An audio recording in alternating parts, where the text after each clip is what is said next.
છગનભાઈ પરબતભાઈ મારું નામ છે। મગફળી લઈને આવ્યા છીએ અમે 24 કલાક ત્યાં બેઠા છીએ, 48 કલાક થયા, હજી અમારા વારા નથી આવતા। તો હવે આ ક્યારે અમને પૂરતા ભાવ મળવા જોઈએ, ભાવ નથી, ભૂખા તરસા ખેડૂતને ટાણે બહુ કફોરી હાલત છે। આમાં 102% તો દવા પીને મરી જાય એવી હાલત થઈ ગઈ છે। ત્યાર પછી ઘરમાં કોઈ રાશન છે, કાંઈ માલ થાલ મજૂરોને કોઈ હલે ને કોઈ ભાડા કે કાંઈ ખેતીના કાંઈ એમને પાથરા અમારા હાવ પલરી અને સડી ગયા છે માલ।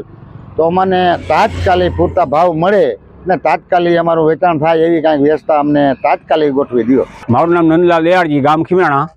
અમે કાલ 11 વાગ્યાના મગફળી લઈને આવ્યા છીએ, હજી વારો આવ્યો નથી। ટોકન કાલ આપી ગયા છે, રાતનું આજ કે ઉતરાય, બરાબર।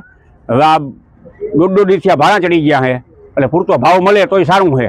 હવે બાકી તો કાંઈ મગફળી અમારે રહી નથી, આ કોરિયર લઈને આવ્યા છીએ અમે।